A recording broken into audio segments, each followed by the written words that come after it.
Hello and welcome. This is the Knits by Náyla knitting podcast.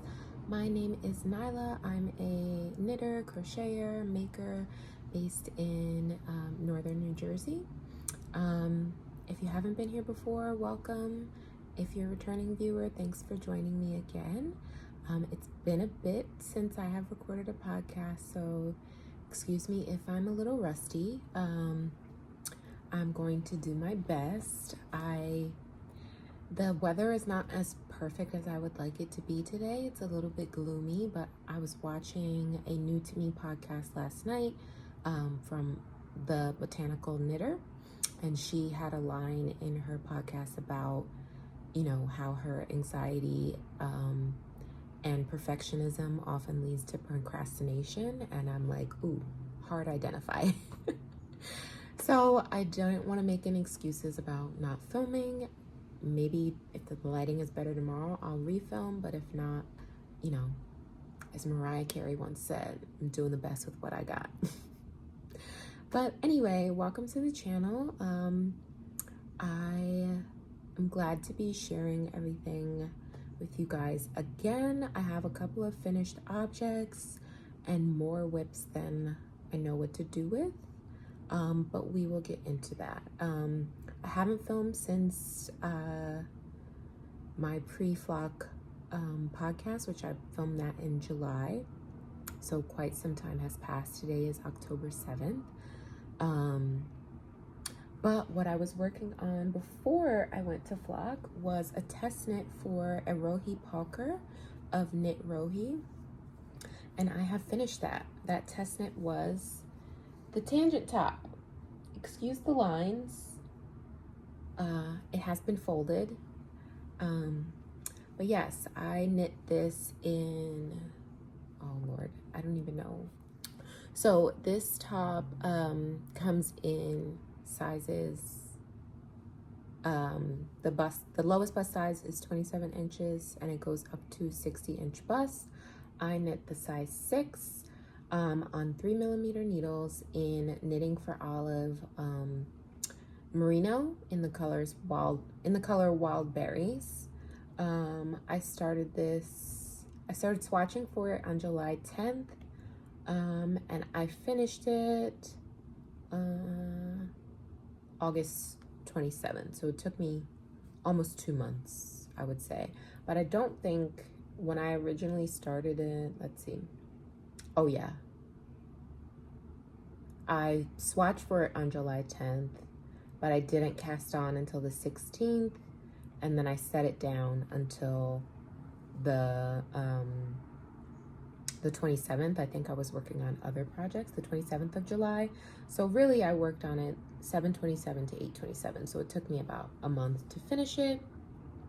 This was my first time doing twisted rib on the neckline, and she had a really cool feature of having the twisted rib go all the way down the shoulder, and then it also goes around the arm holes, but the armhole is also finished with a double knit band. When you start at the collar, I believe,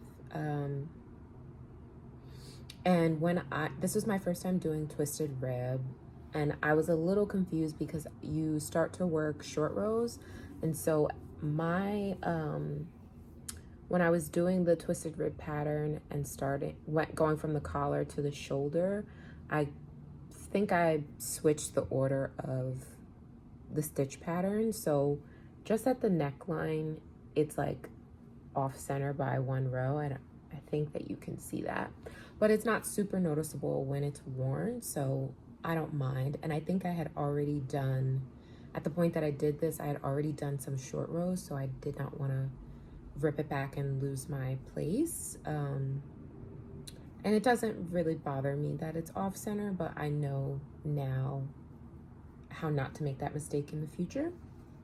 This was my first time ever working with Knitting for Olive.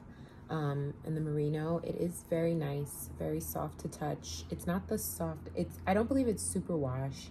I might have pointed out in my last video that when I was working with the Drops Baby Merino, which is superwash, that felt softer than this merino. I think I used 3 skeins for the merino. I actually have more in my stash. What the heck? Sorry, this is my iPad. I'm trying to keep my notes up. I actually have more skeins in stash, but I did not want to break into, I think I was doing the, I went to the beach with my mom one day and I was finishing up the double knit on the armbands, and I was coming to the end of my ball of yarn, and I didn't think I was gonna have enough, and I didn't, but I had actually knit 2 swatches.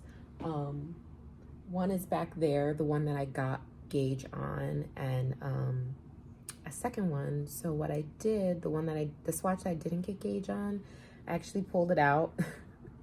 So this is all I have left, plus that swatch from my 3 skeins, and it was enough to finish my double knitting. And the twisted rib detail, it also goes down the side. Can you see that? It also goes down the side, and it's on the hem of the garment as well. I knit to the length that was recommended, I'm pretty sure. Let's just see.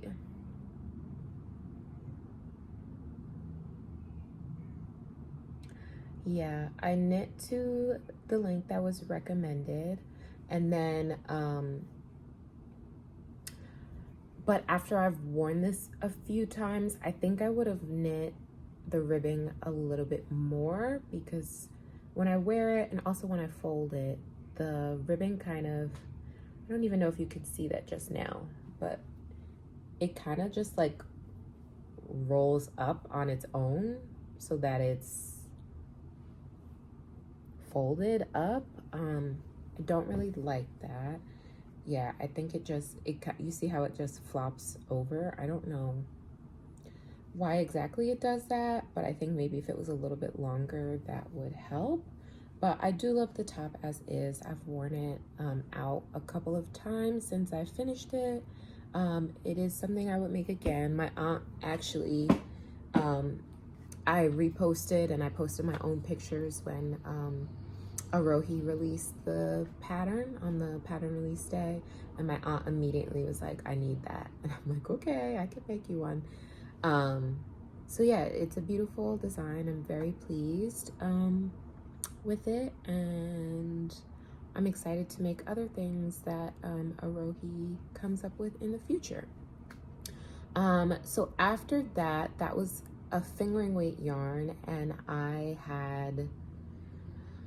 was getting a little tired. My hands were tired of making fingering projects, needles under 4 millimeters. Yeah, so I just needed a break, and so I cast it on August 19th. Yeah, I don't even know it. So it wasn't even before I had finished the tangent, but it wasn't even after I had finished the tangent. August 19th, I cast it on the Montpellier top by November Knits, and I used Barocco's Modern Cotton in the color Coast. It's color number 1660.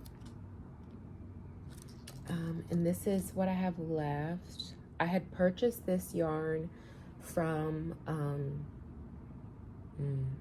I don't know which store exactly, but I purchased it during the New Jersey Wool Walk. I think I got 4 skeins intending it to be a Tolsta, but I was looking for yarn that I had in stash that I could do a quick project. The Montpellier top had been in my to make list, or my Ravelry favorites for a while, and I think, is it a let me go to the pattern page.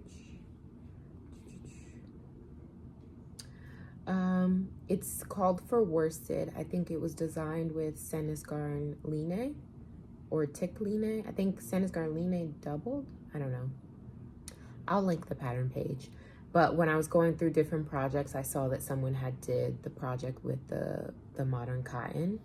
And so I was like, I have it, why not cast it on? It's worked primarily with 5mm needles, I think 5mm needles. I'll link my project page as well. I did a size 5, but oh, let me show it. Here it is.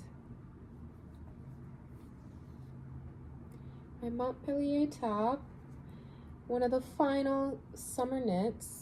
I really like the design because it had this ribbing feature under the arms. I think that my gauge is actually a little bit looser than called for, but I'm okay with that. So it's kind of like a super drapey on me when I wear it. It's a super drapey, flowy tank top. You can wear it as like a cover up. You can wear, I've worn it out since I finished it with jeans, with shorts. The only issue I have is that the armhole is a little deep, so my bra kind of shows through, and I think because my gauge is a little bit looser, also like as you wear it, your bra shows a bit more and more and more. I don't hate it because I usually wear bralettes, but it's something that I would change if I remake this for myself. The other thing is that, as I said, I chose size 5, but when I was starting to do the armhole increases, I realized that I had cast on, I think for size 4 or a different size. So I was supposed to cast on when I started, because you work, I think you were working the back panel first, and then you work the back panel to a certain length, and you do increases to start shaping the armhole on the back, and then from there you pick up the stitches at the shoulder, do some shaping for the neckline, and then you go into shaping the shoulder for the front, and then you do the same on the other side, and then you connect them all and start working. But when I was doing the shaping for the armhole on the back, I realized my stitches were off, and so I kind of changed the rate of the increases so that I could get to the appropriate stitch count for my size. So I kind of think that maybe that caused it to be longer or wider. Not wider, because I guess the top part is not as wide as it should be in comparison to where the armhole, like the width that it is at the armhole, which is your final bust circumference. So that part is appropriate, but this is a little, up top is a little shorter than it should be since I didn't cast on the right amount of stitches. And I don't know, I just feel like in the pattern, the armhole is already a little deep. So I think I have to cast it on again and do the appropriate cast on stitches for my size. I was able to figure out, all of that math because,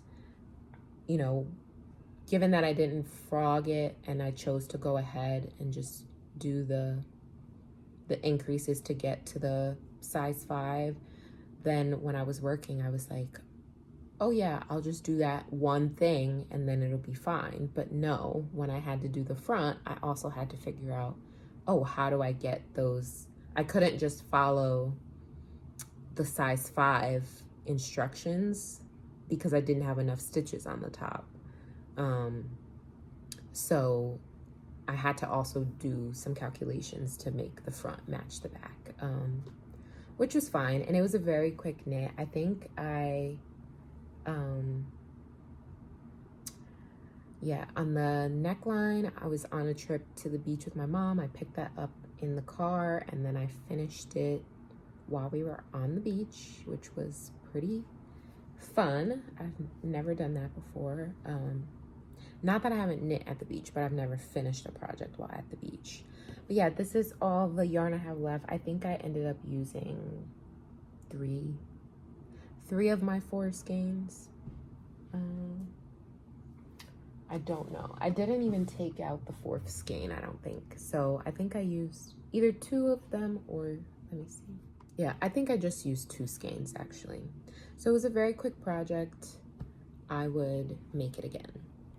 And I did make it again almost immediately, because as it was getting towards the end of August, it was my aunt's birthday. And like I mentioned, she wanted the tangent top, but I'm like not doing another fingering project right now. And also if she wants that, she can commission me to make her one.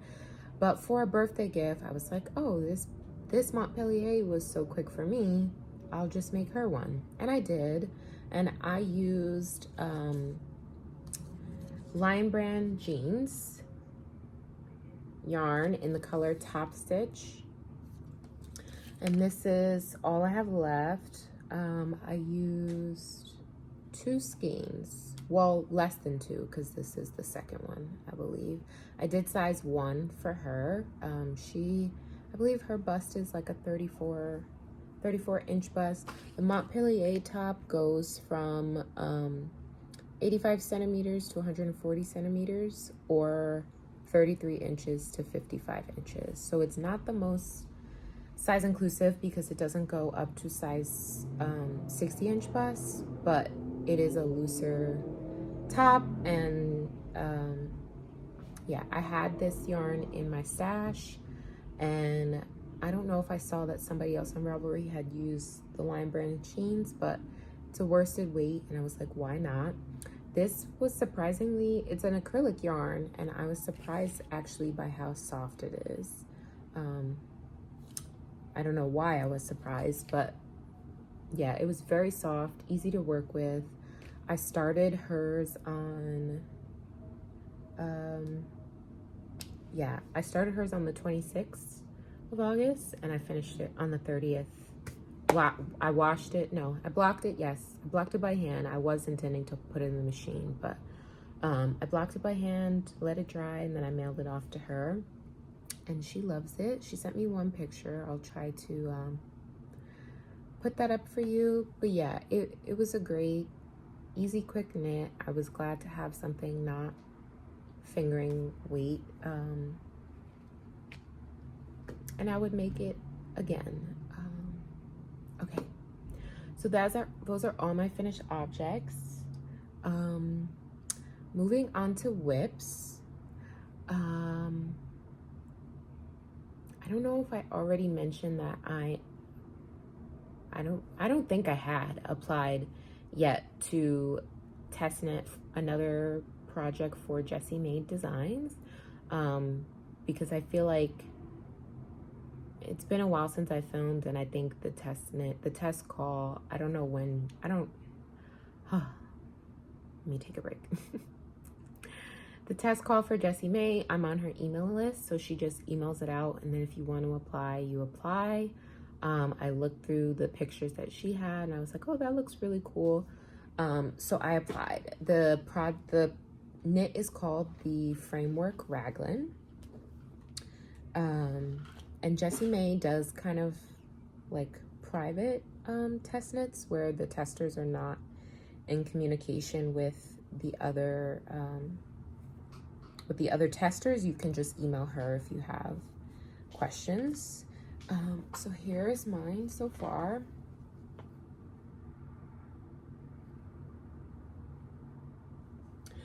So this is the right side, but it's actually the wrong side.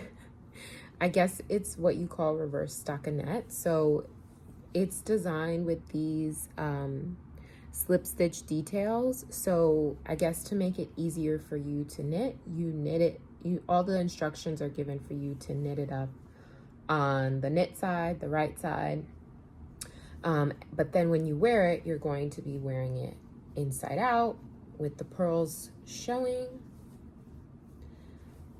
And hold on. We can do it. We can do it.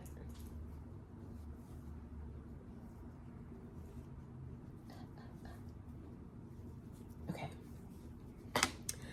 So it's going to be worn with the pearls facing out because she has these beautiful slip stitch details along. It's a V-neck design, but the slip stitch details, there's pearl bumps in the center at the V. There's a slip stitch detail on like 4 points like of the back and the front, along the raglan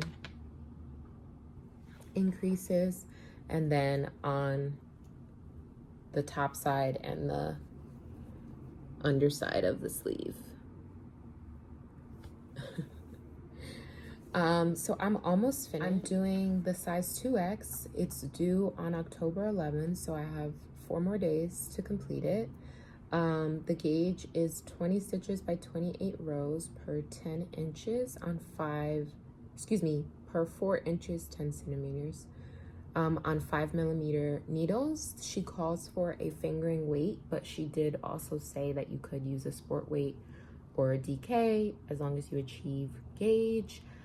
She actually partnered with Magpie Fibers for their new, I think it's called Equinox Sport or something. I'm not sure. She just did a post today announcing it, so you can head to her Instagram and look for the framework raglan. The release date will be October 18th. But yeah, she's partnered with Magpie Fibers for this project. She did offer the testers a discount to purchase and knit it with that yarn, but I was a bit of a procrastinator and I think the discount expired before I used it, but that's okay because I was looking through my stash. Before I even agreed, I was looking through my stash to see what I could use for the test. And what I chose is this, Chosky by Amano yarn. Let's see that. And I believe, is this what I got from Cleo's? Oh no, I got a different Amano yarn from Cleo's. Where did I get this? I'll have to look. I don't remember where I bought this. Maybe during the wool walk. Oh, no. I got this from Pearly Girls Yarn Shop in Texas from their online sale when they were closing the store. I think I bought either 4 or 6 skeins of these. But for my size for the pattern, I estimated that I would need 1,450 yards. This is, I don't know if it's really fingering. It's like in between fingering and sport weight. In 100 grams, there's 350 meters or 383 yards. This color, oh, it's called Shell. And this is, it's a blend of Pima cotton, superwash merino wool, and linen. It's decently soft, softer than any other, well, I don't know. I think I'm comparing in my head to the Ritual Dyes cotton that I use for my Totally tank top. And I think because this has the wool and it's Pima cotton, it's softer than that was to work with. But yeah, this was my first V-neck. I was a little concerned with how wide the V-neck is, because when I was knitting it up and before I did the I-cord edge, I tried it on and it was looking a little wide, but I think that Jessie got some of that feedback from other testers, because she sent out an update saying, like, do the I-cord first, you know, it will pull it up some. And also in this pattern, she actually wants you to choose your size based off of your full bust measurement or upper bust, full upper bust measurement compared to just like your regular bust measurement. And so I think I'm actually making the same size that she made in her sample, but because we have very different body types, they will look very different on us. And just put this on.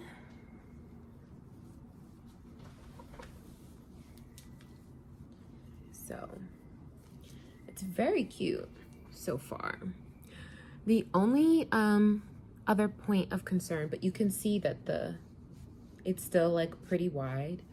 On hers, I think the V-neck looked like a little bit higher, but she has a much fuller bust than I do, even if the circumference is technically the same.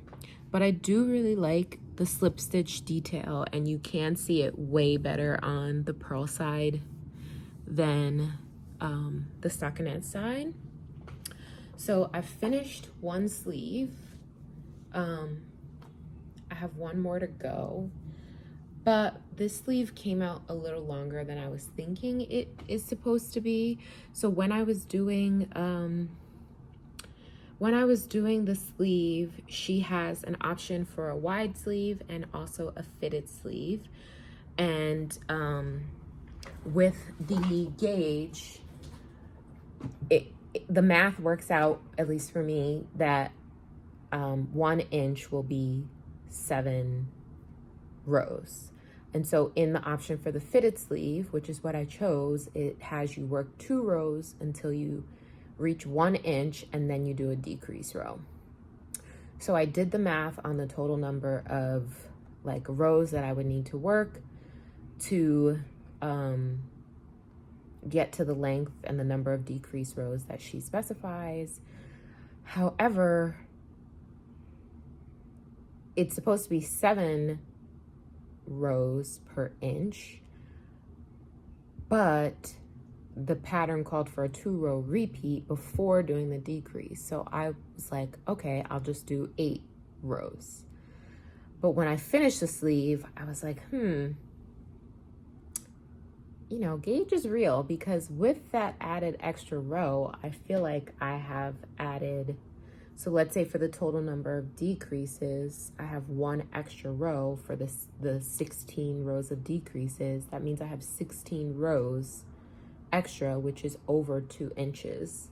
So I think that's why it's so long.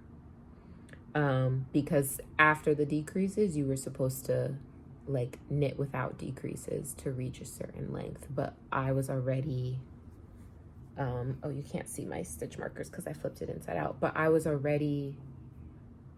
did my last decrease, and then I'm like, well, I need to immediately do the ribbing, because if I keep going,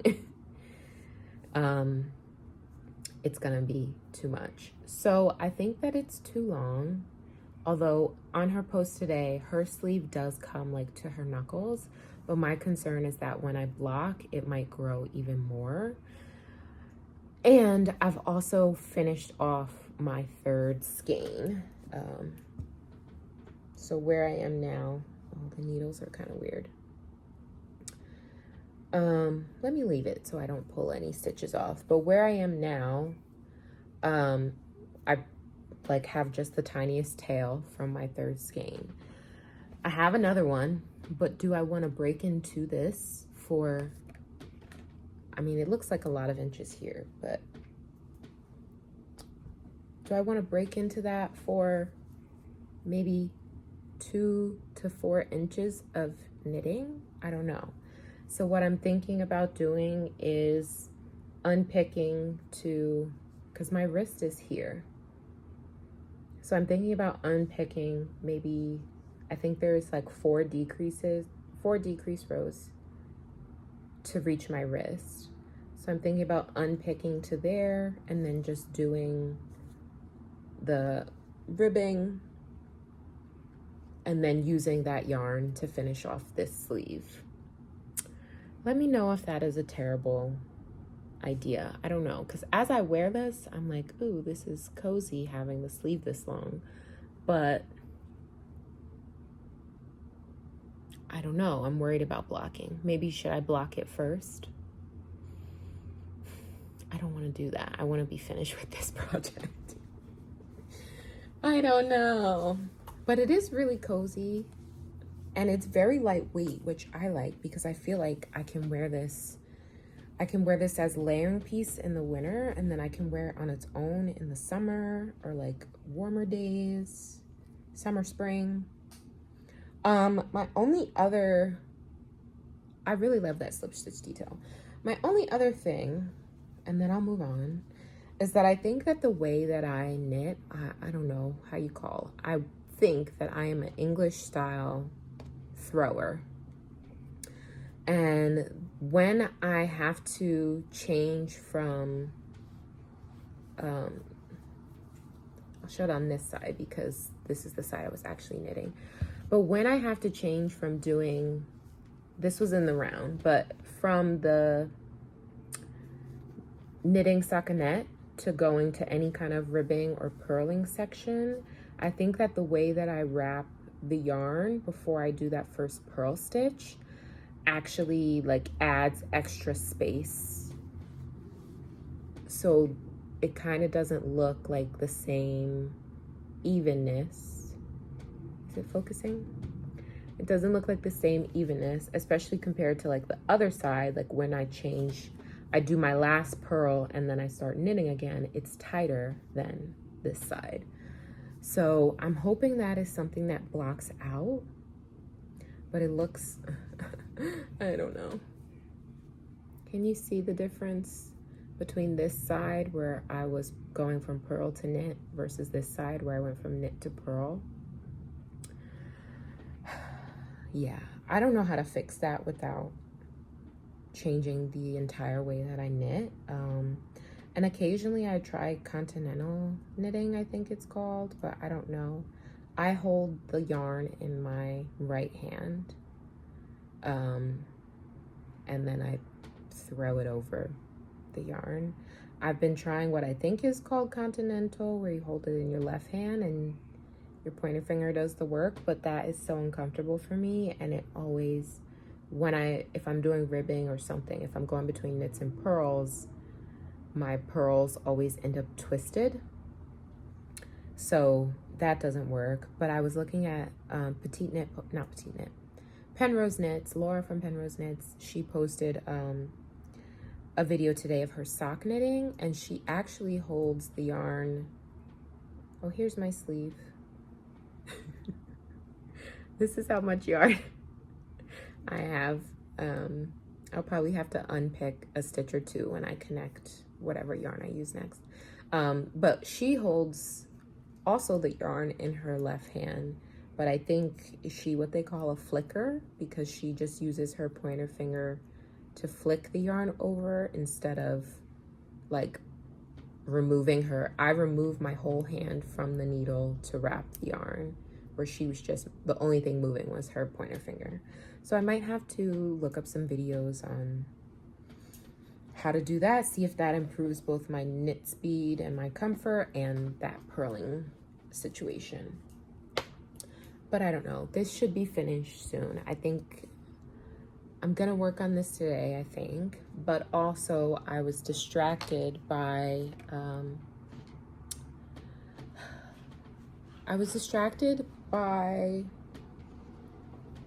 a crochet project.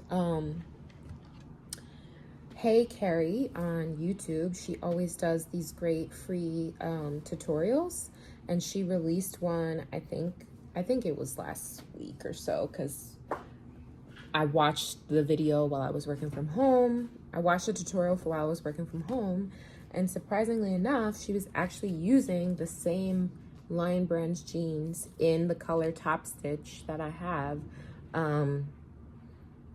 for the tutorial, and I was like, oh, I have that, and that looks great. It's a brioche cardigan. I think it's called the Autumn Brioche Cardigan. And let's see, I don't know the day that she released it, but I watched the video and I was like, oh, this looks great. And I'm like, I have that yarn, I could do that. Now, because I used it for my aunt's Montpellier top, I had, I think, four skeins. I think I have 4 skeins before I did her top. I used up like 2-ish. And so I had 2 more skeins unused, but Carrie's pattern called for 9 skeins for the size I was gonna use. So I went on Joann. They had a sale. I ordered 2 3-packs of the yarn. And I just started. I was trying not to cast on because I had the framework test plus 2 other test knits that I'll get to in a second. But I couldn't get it out of my head. I slept on it. And then while I was sleeping, I woke up at like 3 a.m. and I'm like, let me just see if the yarn, like, let me price out the yarn. So for the extra skeins I would need, I went on Lion Brands. They were having a sale. But then I found the 3-pack on Joann. They were also having a sale. And like the Lion Brand per skein, for the quantity I need, it would have been like $3.50 per skein, $3.50 per skein. But at Joann, it would have been like $2 and change. So I ordered it at like 3 a.m. And then the next morning or the next like afternoon, I cast it on. So this is using a 4mm crochet hook. I actually was up past my bedtime last night finishing the back panels. And it's so fall. So she's using what is called the brioche stitch, which it's kind of like off-center half double crochets, so it's super easy to do. And I like the way that she constructed this cardigan, because basically I just hooked this, but let me unhook it. Basically, you know, you're working lengthwise. You're doing back loop only every other row for some rib stitches on the hem, and then you're working at length, and then when you get to a certain number of rows, you then stop, and then you do a chain, and then that chain starts the second portion. So basically this half is a front panel, then you work a back panel, and then you do the same thing on the other side to start your other front panel. So when you finish it, this is terrible, sorry. So when you finish it, you have already your front and back panels with armholes. Can you see?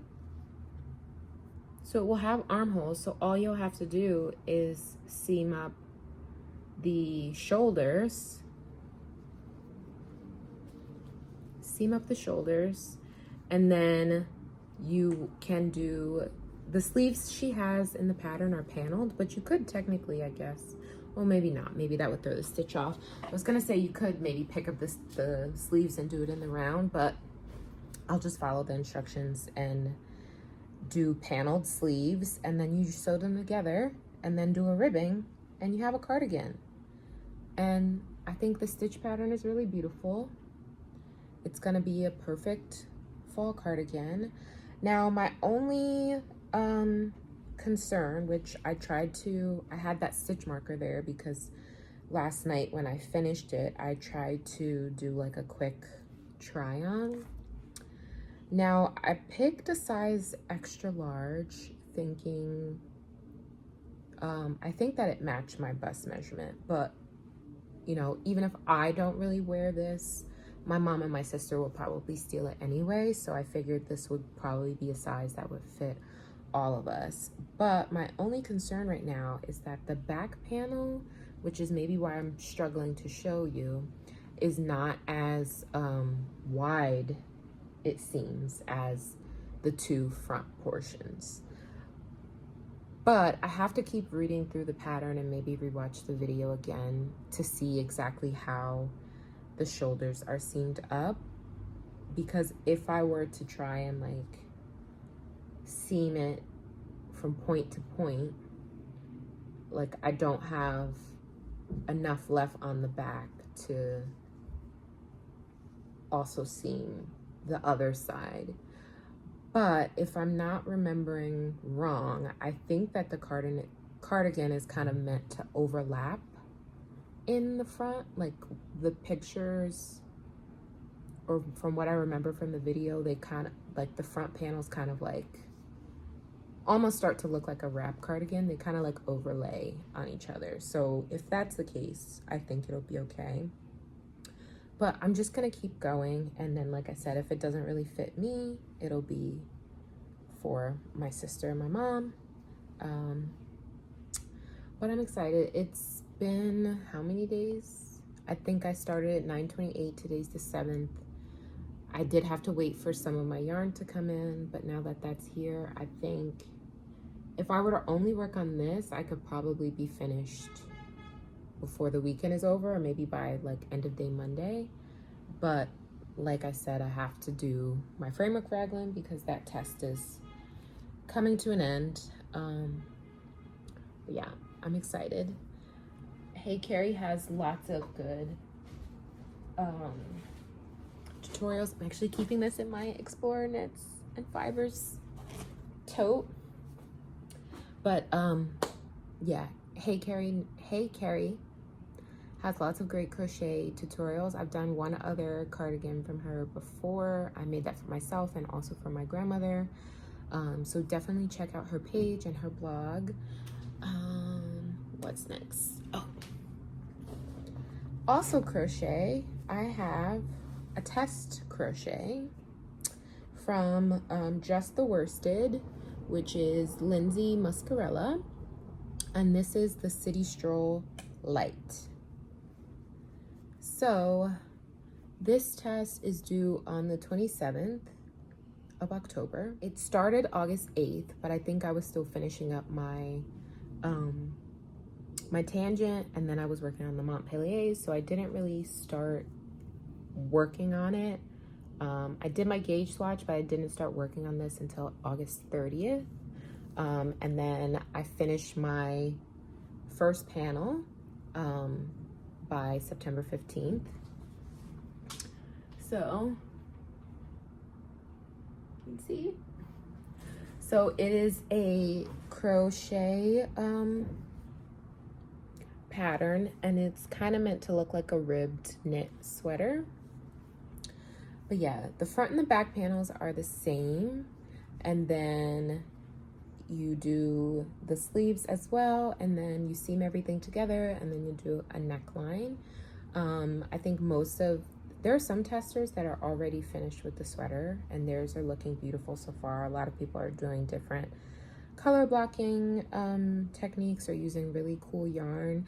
This yarn is the linen quill. I have a skein back there, but I don't feel like pulling it up. So I will just show my next cake.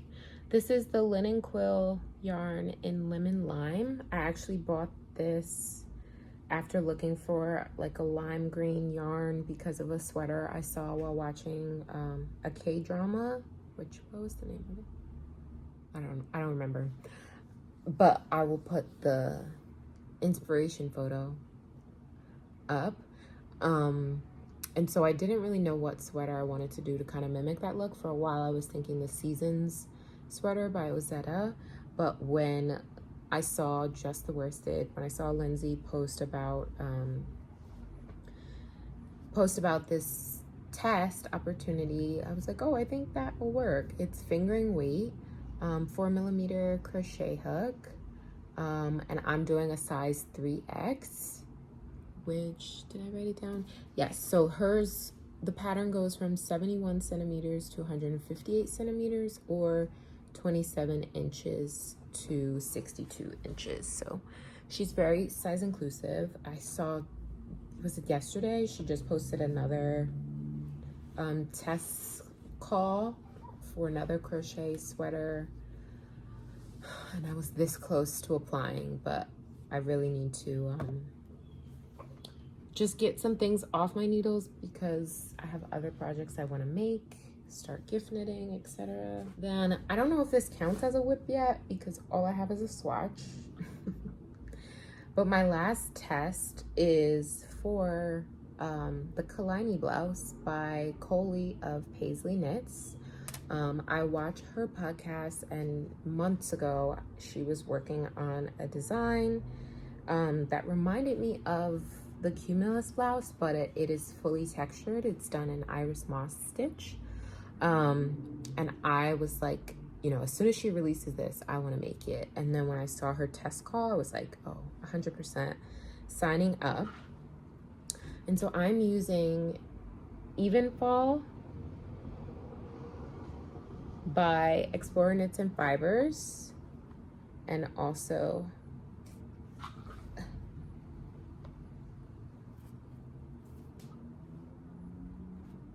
Sonder, also by Explorer Knits and Fibers. And then, did I write it down? It was the collection, I think, before her, whatever was before the National Parks collection. I forget the name now, but I've had this since like maybe last November or so. And so I'm finally getting to work with it. This is my first time holding, the Sonder is Surrey alpaca, and the Even Fall is on EKF's Denali sock base. This is my first time holding a Surrey or a mohair together, and here's my swatch. It's so beautiful. This is also, I think, really my first like variegated, at least hand-dyed variegated project. Most times variegated is beautiful, but also I don't know how I feel about the busyness of a lot of variegateds. So already the Even Fall was something that I thought I would like, but pairing it with the Sonder kind of tones it down as well and makes it not as busy. It's super fluffy. I don't know if you can see the halo. It doesn't want to focus on that.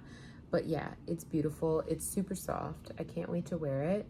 The test knit we have until November 12th.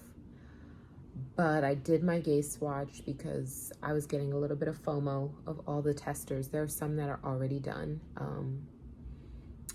The gauge is 17 stitches and 26 rows. I'm doing size 5 on 4.5mm needles. I also like this pattern because I don't think you need as much yarn as for some other sweaters, maybe because of the v-neck. Whereas, like, you know, if it's a crew neck, all of that space is covered and knit, but a v-neck, that space is free, so maybe that's where. But yeah, you could use just like a DK, a single strand of DK, and then, you know, that would be even less yarn. But I had this in stash and I wanted an opportunity to use it. I'm excited. I hope that right now I don't feel any like irritation at this, and I hope that it doesn't develop. I do think, like, you know, I get hot easily. I start to sweat easily. I do think that if I was in a situation where I was sweating, I probably would start to feel the fabric more and maybe be irritated by that, but I will just have to do my best not to sweat.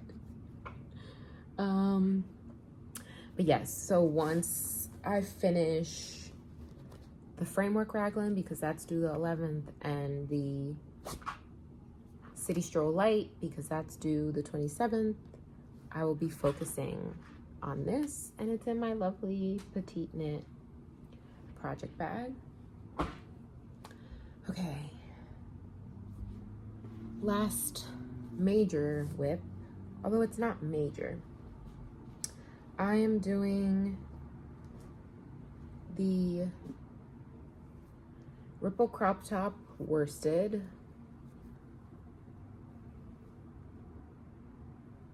My stitches look a little wonky. And again, I think that's because of that issue with how I change from knits to purls, the way that I wrap the yarn. So that did have me, the Ripple Crop Top worsted is by Jessie Made. I'm doing this for the Wandering Flock Make Along for their 4-year anniversary. I wanted to use Wandering Flock that I had in stash instead of buying, and at their last,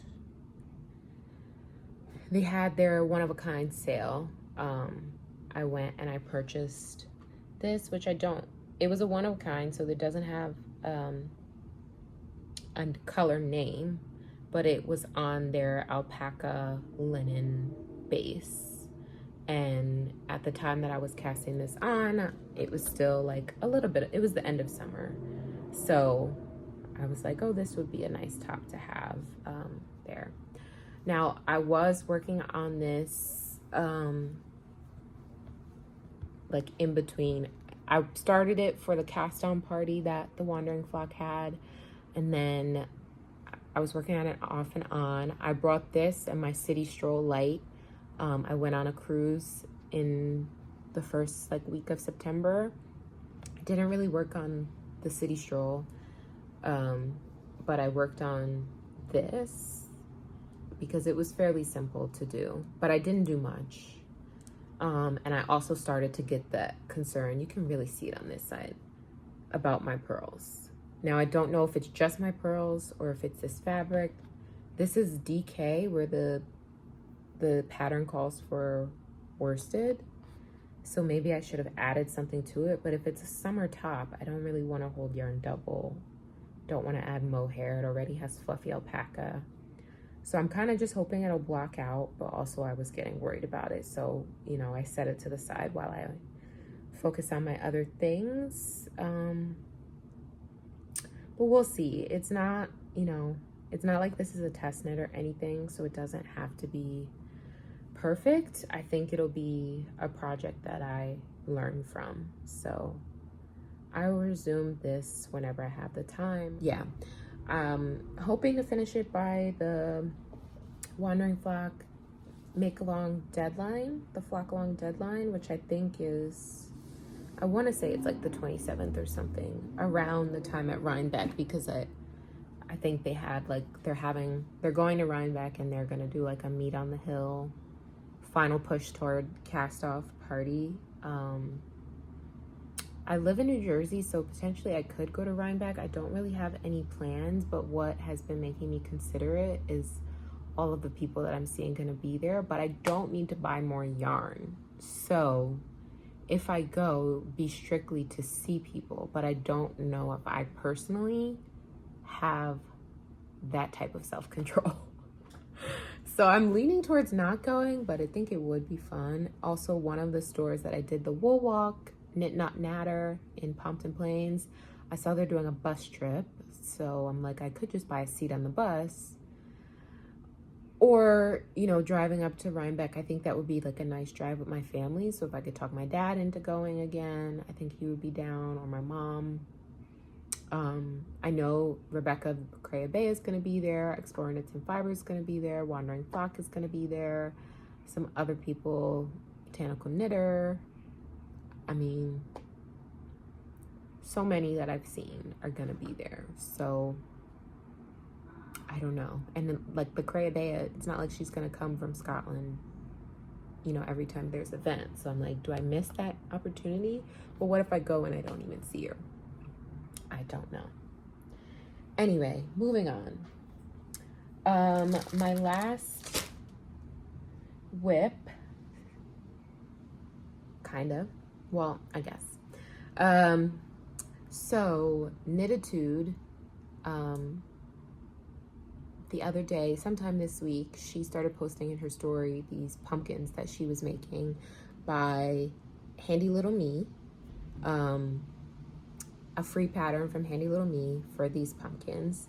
And I tried to make pumpkins last year. I don't know if I could maybe dig it out and take a picture and put it, but it did not work out as I intended. The pattern is basically the same, but I don't know, maybe it was the yarn I chose, maybe I didn't stuff it right, maybe I just didn't try hard enough. But Knititude inspired me because she also was someone who was like, knitted pumpkins, but now she's obsessed and she like went to Michael's to get more yarn. And I have some yarn that I had skeined up or caked up. Here's the one I actually used. This is leftover craft value from Michael's, their basic acrylic line that I kind of forced my mom to make a cardigan. This is, I don't know, maybe Woolies or something like that. And I dropped the other ones and now they're starting to unravel.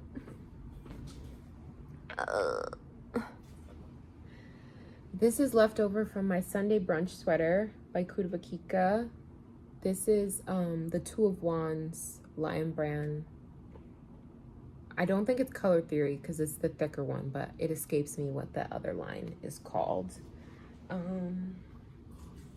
I think this is also from that same Two of Wands line because I did, was it brioche? I think I did a cowl in brioche, but I had caked these up and I just pulled this ball out the other day. I have no idea what this is, but they're all like acrylic blends, probably from Michael's or something like that. Or they actually might, this one might be from Lion Brand because the Lion Brand outlet was in New Jersey before it closed last summer, and I had recently found the store and then I found out they were closing and I spent way too much in there. But I think these will make nice pumpkin colors. But here's the pumpkin. Look how cute.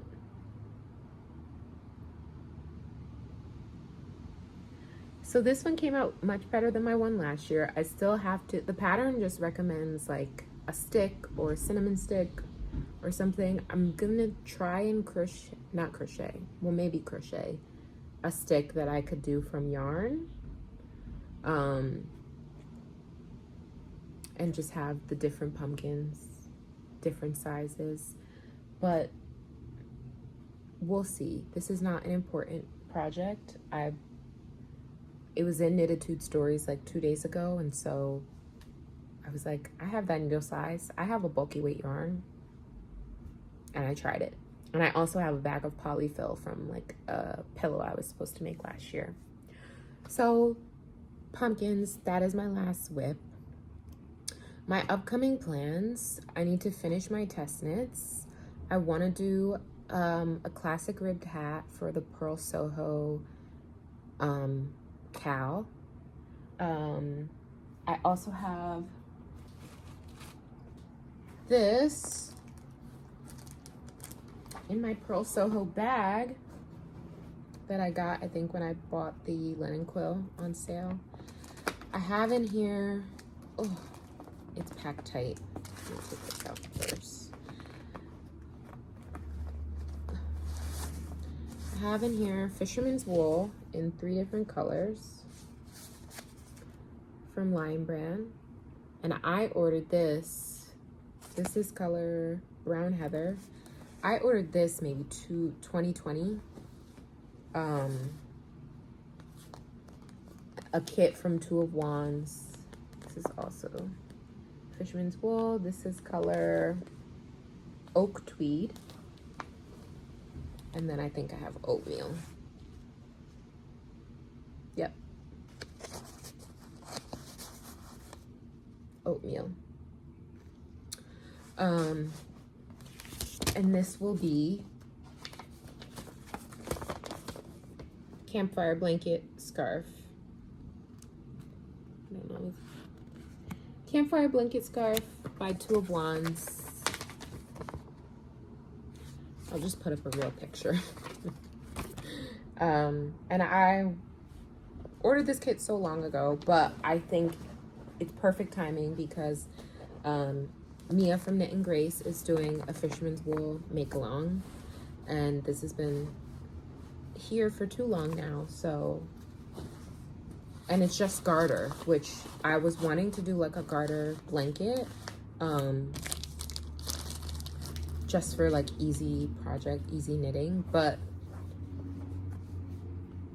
a blanket scarf, and I have, you know, I don't have to figure out yarn or colors or anything. I already have that, you know, kit. So that's a plan. Hopefully before the cal is over. But I don't know, because I think the cal like ends like around the same time as some of my test knits. So I don't know if I actually have time. But even if I don't have time, I can work on that. It can be a winter garment, or I can gift it if the wool is too rustic for me. I also want to do a passport pullover by Hannah Graham, Hannah G Knits, for my friend's baby who is turning 1 this month. We'll see. I don't know if I have something in stash that will work. I've been trying not to buy commercial yarn, which I broke for the brioche cardigan. We're ignoring that. But yeah, passport pullover. I also want to do the Bad Idea blouse. I don't remember the designer's name, but it's a free pattern that she put out, I think like last month or something. I will link it, maybe put a picture. Bad Idea blouse. I have some Drops Air in stash that might work for that, and I was thinking maybe I can make it for my sister, because her birthday is the same day as that baby this month, or for me, but we'll see. She's smaller than me, so it would be a quicker project if I make something for her, but also she wears my things. She likes the oversized look, so, you know, if I make it my size, we can both enjoy it. And then also I've really been wanting to do my Clove Sweater by Rachel Kurihara. I got the yarn for that from Miss Babs yarn from Blue Pearl during the wool walk, but we will see. The other thing is I'm starting to think about gift knits for Christmas.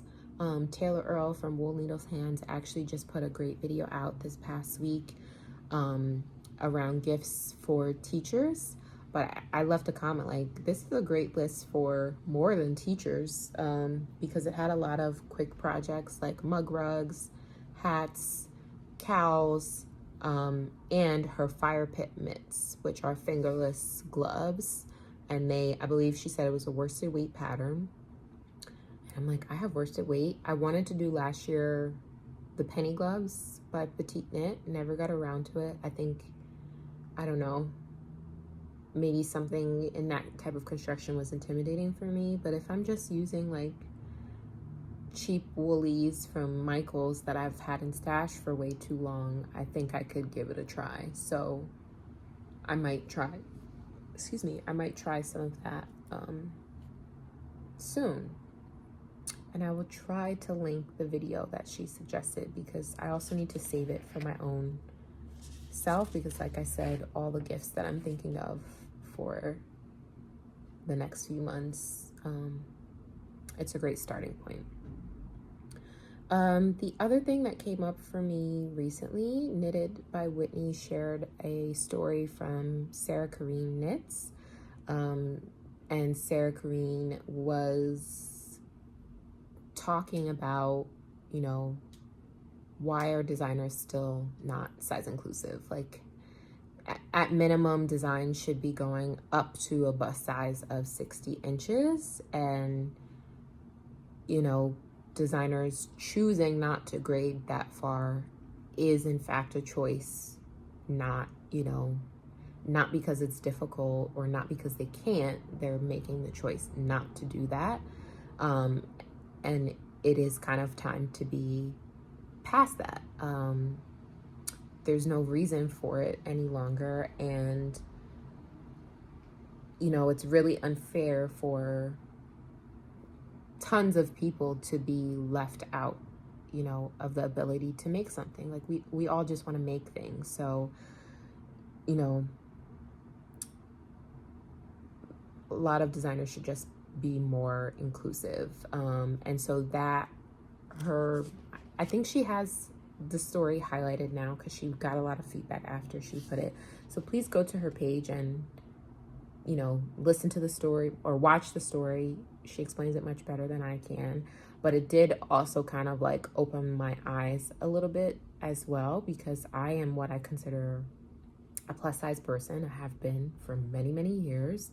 I typically wear a size 2X in, commercial clothing. Recently, when I've been shopping or knitting, I find, I'm like, I remember talking to a friend, like, I don't know what is the world changing, because now I feel like I'm not a 2X anymore, or at least not on the top. Now I've been fitting into more extra large clothing, which I haven't, my body hasn't changed. I guess maybe the way people are making things have changed, which, very well could be a good thing. But I, in my head, I'm always like, oh, I'm on the larger end of the scale. I'm a 2X, because for most of my adult shopping period, the largest size of things was a 3X. But physically, I am not on the larger end of the scale. Like, there are people that are much larger than me, and they deserve to be able to find clothing that they can wear and make clothing that they can wear. And so when I started really getting into garment knitting, if a pattern was going up to like 2X, 3X, I was thinking, oh, great. I guess you could say selfishly, I'm like, at least I can make that particular pattern. And if they weren't going up to at least XXL, I was trying to stay away from those designers, because very clearly, if you, I'm not even the largest, but if you can't fit something that I can wear, then you're really not even trying. But something that Sarah had in her post was how some designers are some designers are doing what she calls size washing, where they have 9, 10, 11 sizes, but when you actually look at the measurements, excluding ease, positive, negative ease, etc., the garments still don't even come up to a 60-inch bust. And so that still eliminates, a lot of people from making it.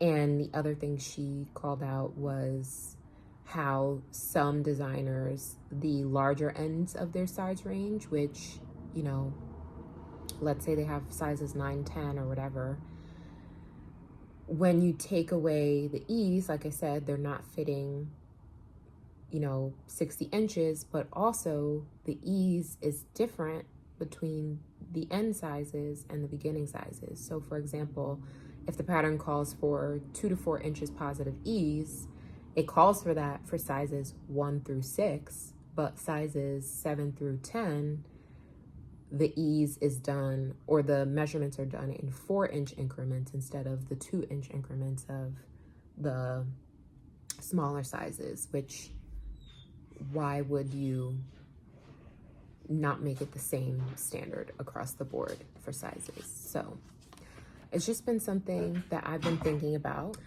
So her post that day kind of like made me start to think. It also made me start to like double check some of the designers that I follow, patterns that I've been seeing publicized. I think her initial like post was because she was like, I'm sick of seeing these 2 patterns, the porcelain sweater and I think the ranunculus. Like, they're not size inclusive, but we just keep pushing, those designs. And so now I'm like, every pattern that I have in my queue, or like when I'm seeing new posts come up on Instagram and stuff, I'm like, is this 60? Some of them you have to convert from centimeters. I'm like, does this reach 60 inches? So yeah, I'm thinking more about that. Some of the patterns I said today don't go all the way up to 60 inch. I think that going forward, like, the conversation is always growing. We're always learning. When you know more, you do more. I think what I've decided for me, patterns that I've already purchased or have already purchased yarn for, I'm going to make them anyway. Those plans were pre-established unless I find a replacement for it. If I ever mention a pattern that is not size inclusive and you know of a good size inclusive option, please, let me know. I'm always happy to hear and learn more from others. But I think that, patterns I've purchased or that I have yarn for, I will continue to make those, but I will do my best to call out, what the measurements go up to, whether something is inclusive or that designer is inclusive. Because Sarah also mentioned something about like, when we post something, people watching make the assumption that they can make it, but then when they go to buy the pattern or something like that, then they find out, well, oh, you can't. And like, how disappointing is that? And for that to be every pattern that is in Ravelry top 10 or every pattern that is trending on Instagram is not a fair experience. So I want to be more transparent about that, and that is something that I'm thinking about and I have to do more research on. And yeah. I even started like, some designers that I haven't made any of their patterns yet or purchased any of them yet, but I was looking forward to making things when they come out, and I'm like checking like, oh, what does the sizing go up to? What is the ease supposed to be? What are the measurements supposed to be? And so I started commenting like, is this going to be up to 60 inches? Because your previous work, I don't see that. So some of them responded things like, well, they don't have people to test those sizes, but they're happy to grade it up, etc. if they find those testers, which I feel like make the size first and the testers will come. But and then one designer I messaged on Ravelry, I think she did a design for the Neons and Neutrals book, and it was a colorwork pattern, and I was like, oh, this doesn't go up to 60-inch bust. I was considering it for my first colorwork pattern, but it's a little bit disappointing that it doesn't go up to 60 inches. And she actually gave what I think is a good response. And she was saying how, she was commissioned to do that design and given, guidelines by, whoever commissioned her for that design. But when the copyright or whatever it is, when she gets the rights back to the pattern, she does plan to extend the sizing.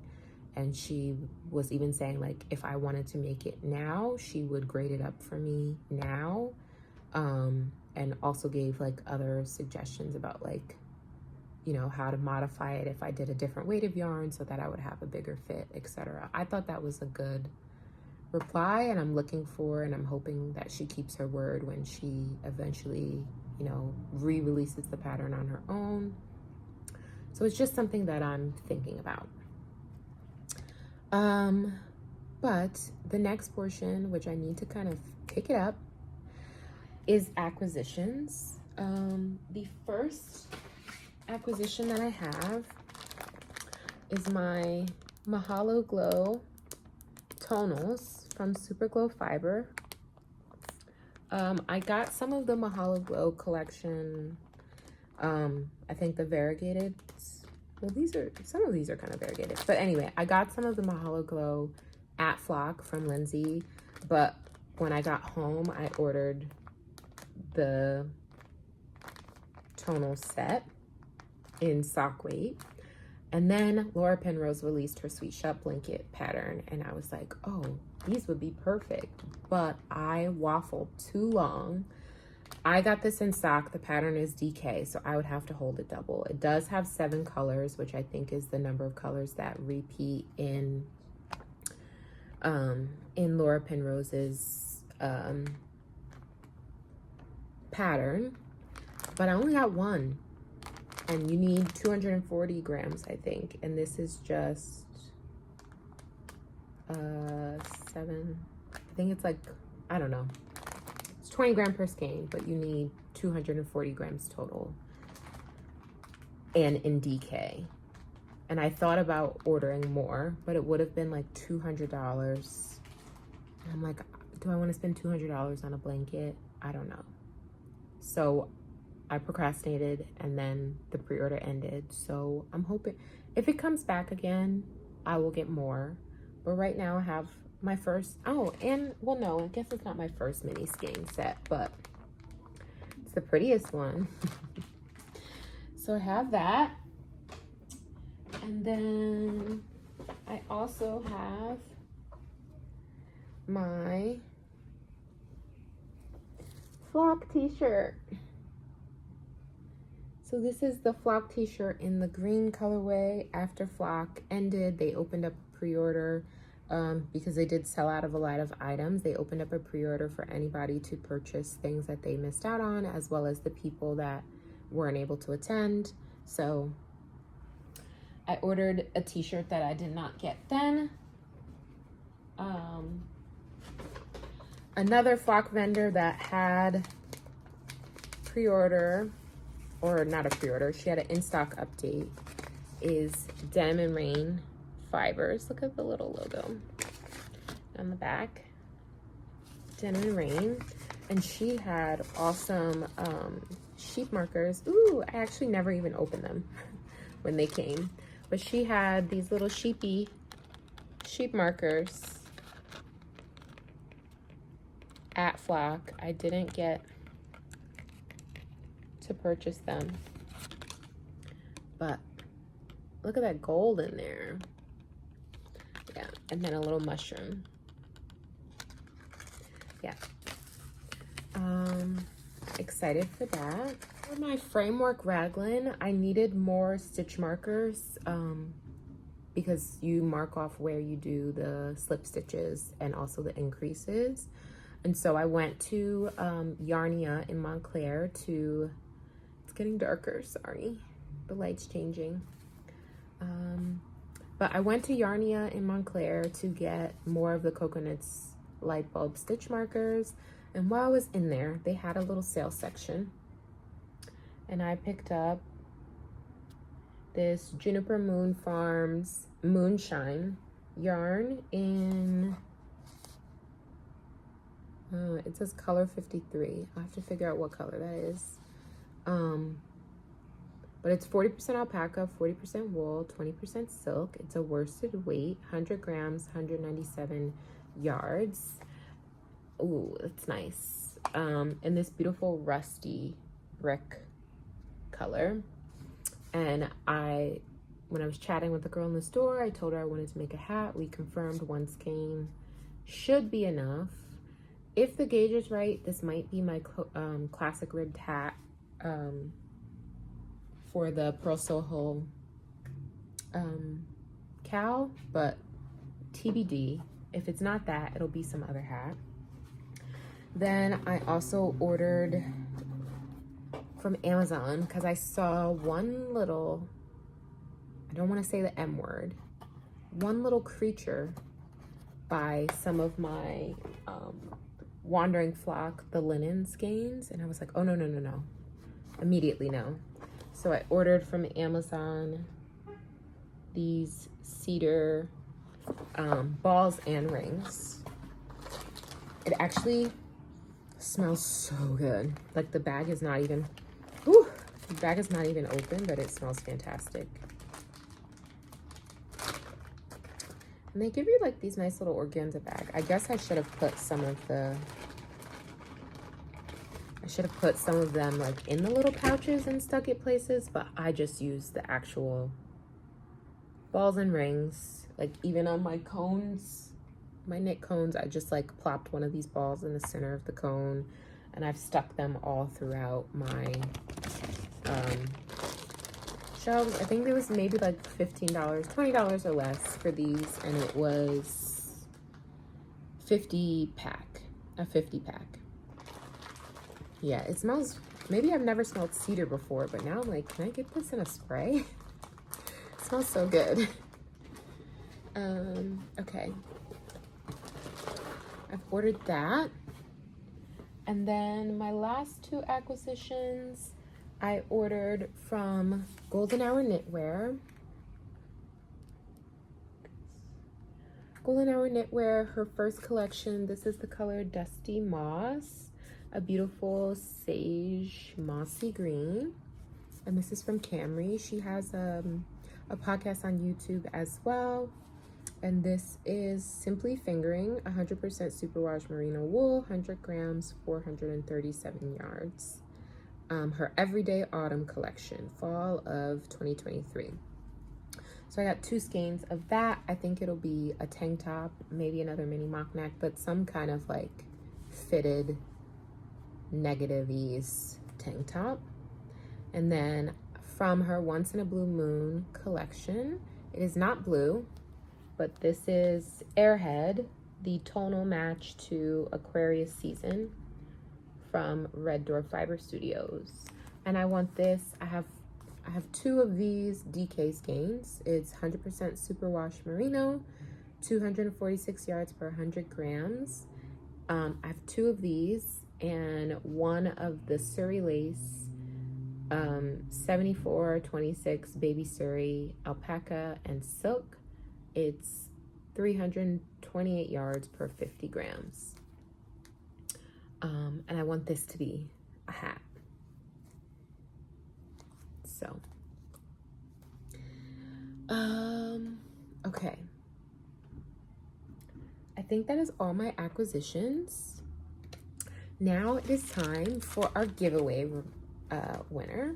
So just a reminder, the giveaway was a you had to comment something with hashtag find your flock on my flock and Seattle vlog, and that's Surrey.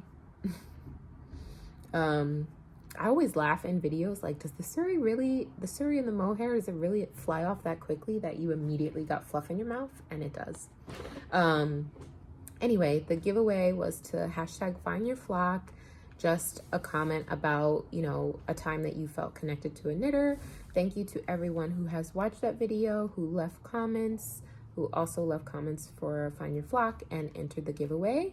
The prize is this flock project bag, as well as the flock stitch markers in collaboration with All Stitch Studios, and the mini skein, the Seattle mini skein set. Sorry for the glare.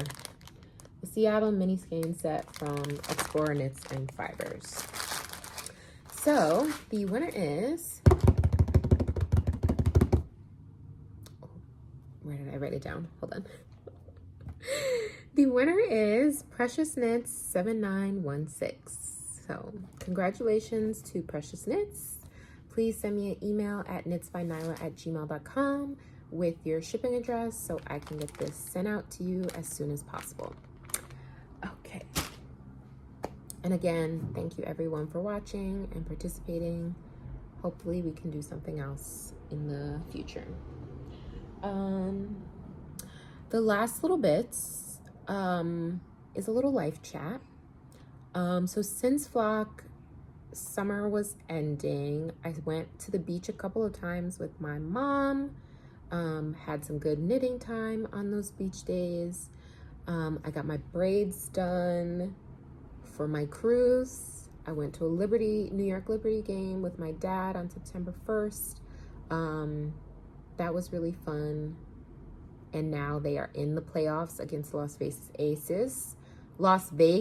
Aces, which is the first WNBA game I ever went to in Las Vegas last year.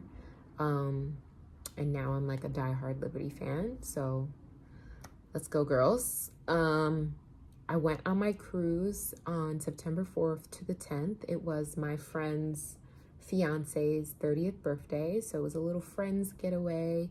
We went on MSC Cruise Lines to Bermuda. Oh yes, we went on MSC Cruise Lines to Bermuda. There was 5 of us. We had a great time, an amazing time. The food was great on the cruise. You know, the beaches were beautiful. We just had a lot of fun. The cruise ship had water slides and like a, what do you call it? A ropes course. Yes, a ropes course where you were like harnessed in. My friends did that. I did not. I filmed them. We did a catamaran and snorkeling tour. I jumped off the catamaran. That was pretty fun. I'll try to play it if I can. And we just, you know, we just had a good time. That was my last like big vacation of the summer.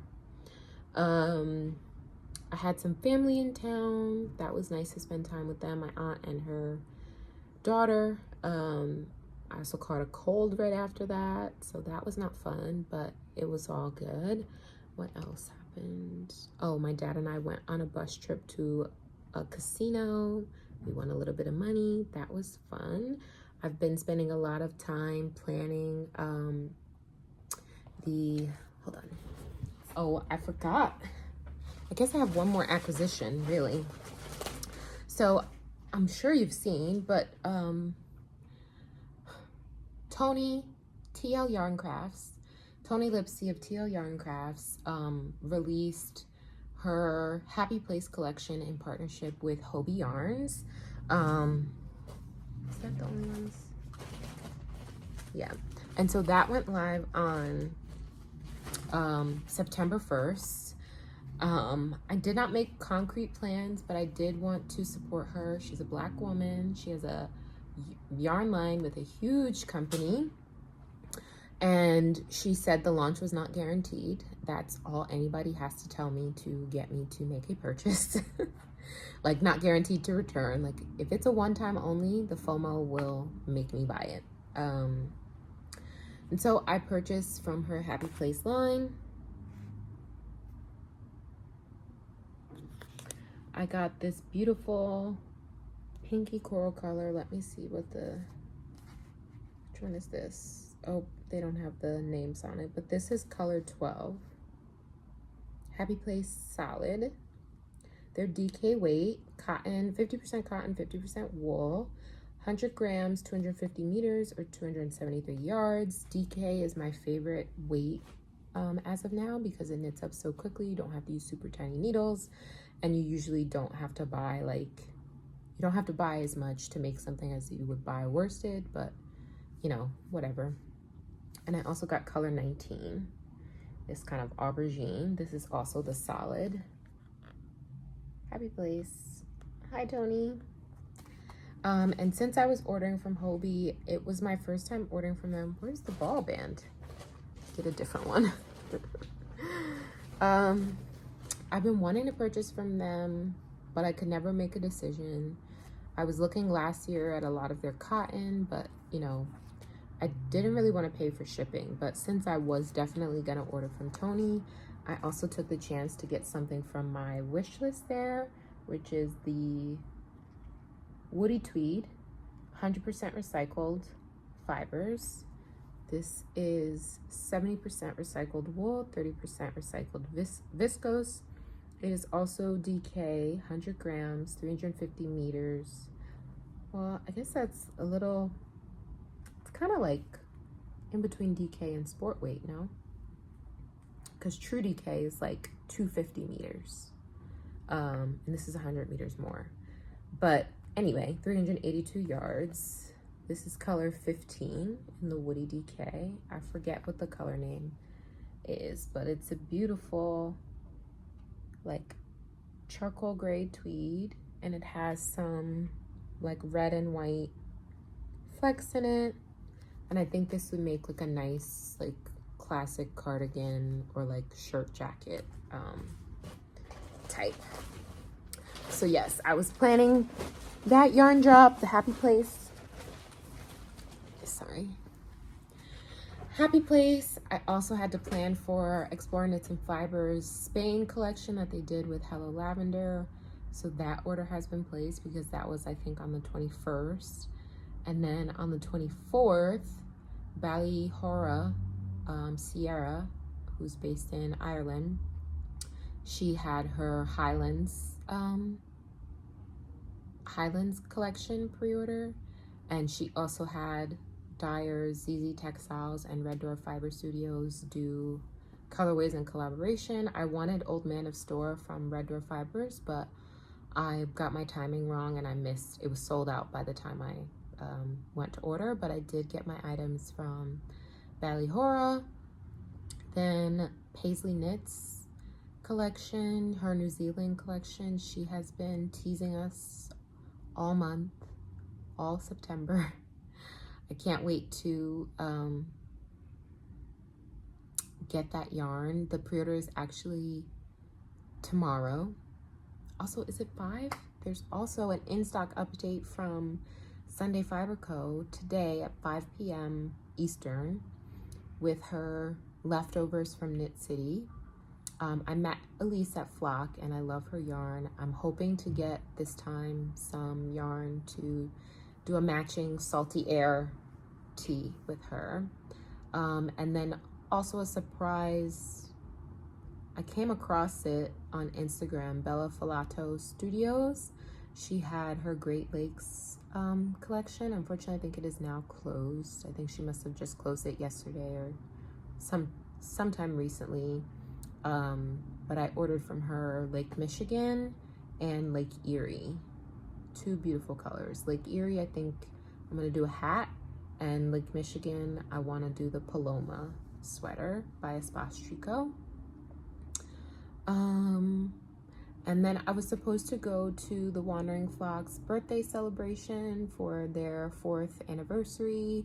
They were going to have a studio sale with their new colorways. They did have the release on Etsy, but there was some heavy rain and flooding last week in New Jersey and Brooklyn and New York.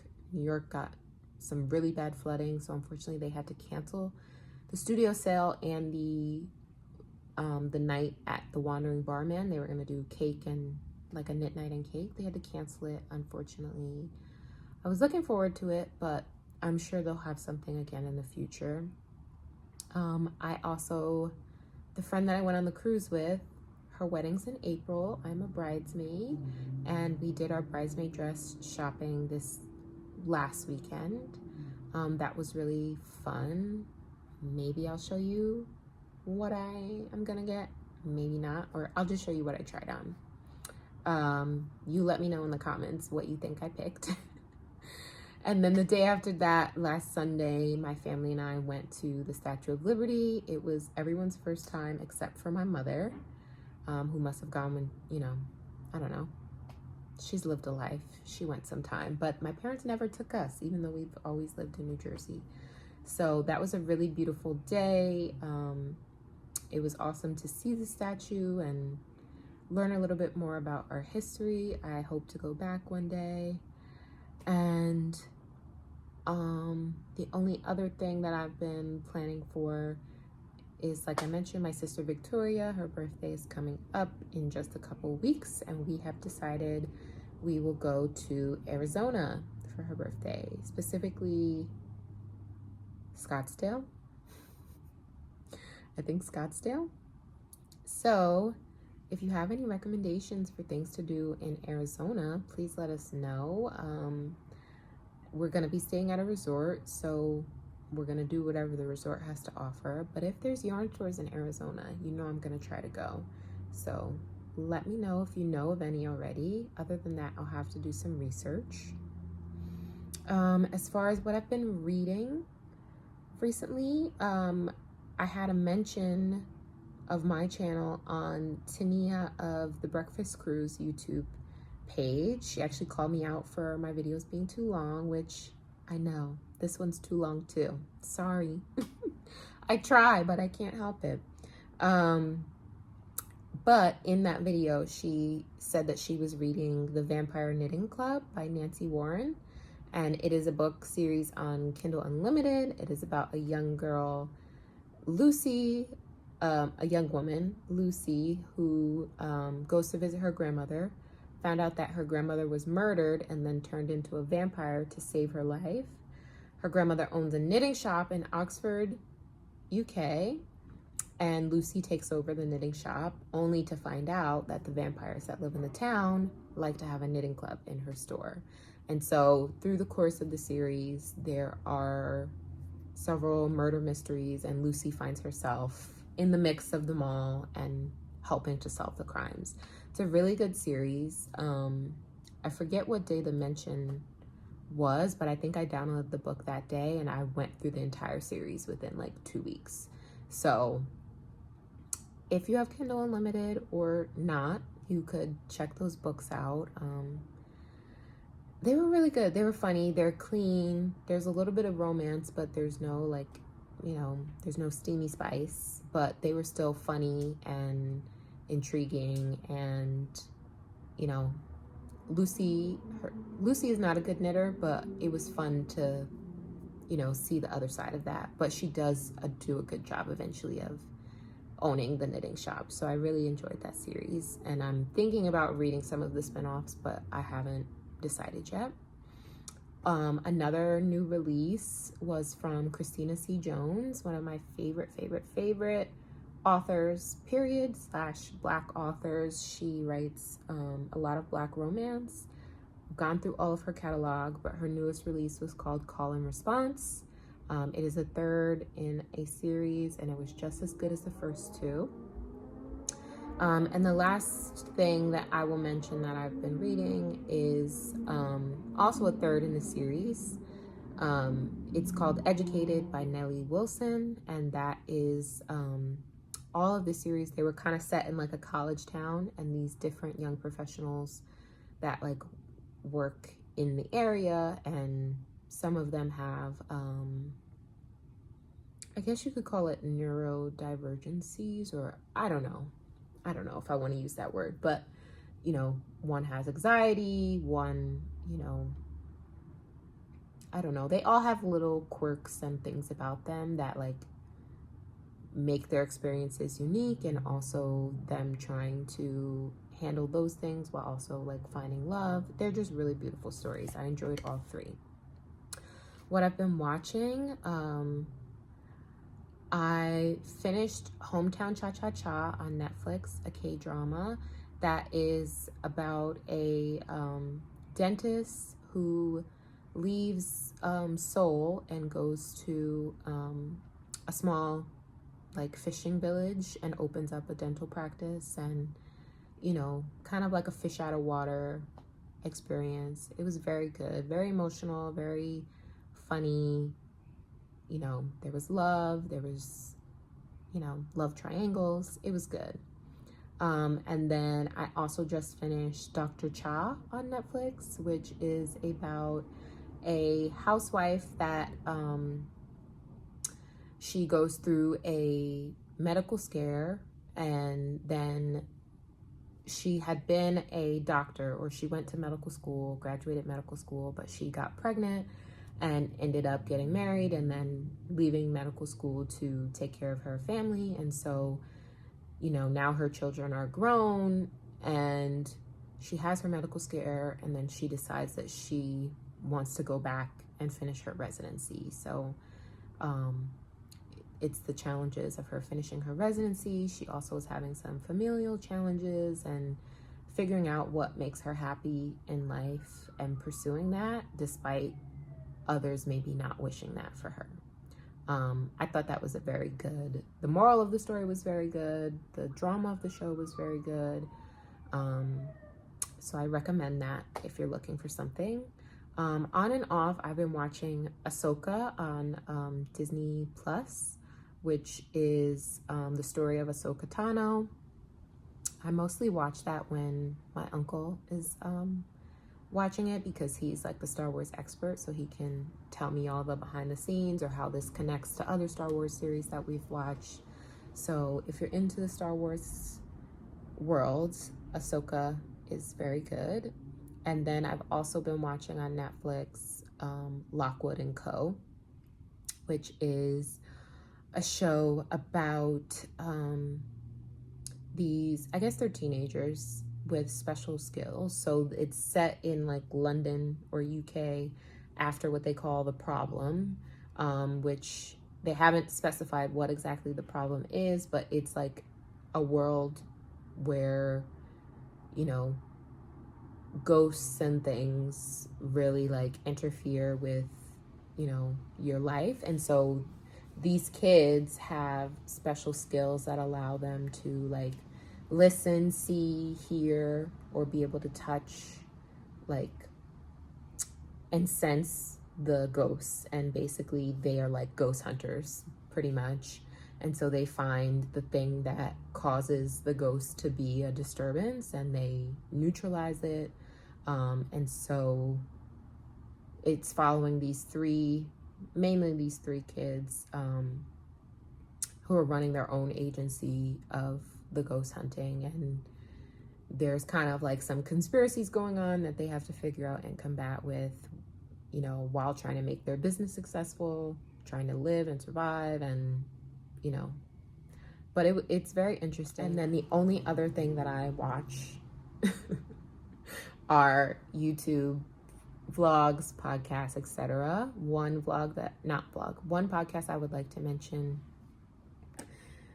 is Nicole of This Thread of Gold. She's based in Scotland. She, I think, is a newer knitter. She's been knitting for some time now, but her podcast is very good.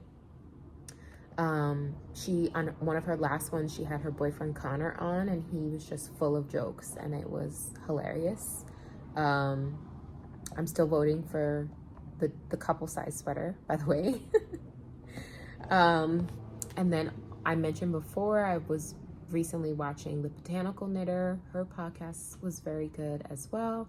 And then the last one, Hip Knit Hooray, just started her podcast. I think she has one podcast episode out and a fall knitting plans video. So if you have a few moments, go check her out.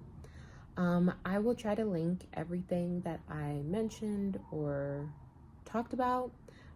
Please like, share, comment below, subscribe to my channel. Let me know what you've been doing this week, what you've been working on. If you have any feedback or opinions on anything that I've shared today, please let me know. You can find me on Instagram at Knits by Náyla. You can find me on Ravelry at Náyla J, Nayla. Yeah, if you have anything that you want to talk to me about, my DMs are open. Comment below. And I hope that you had a good day today. I hope that you enjoyed this video. Sorry for the wonky lighting. Well, I don't know. Maybe I have to get a ring light. Is that a thing? Well, I know it's a thing, but do I need that? We'll see. But I hope that you have a great week, day, month.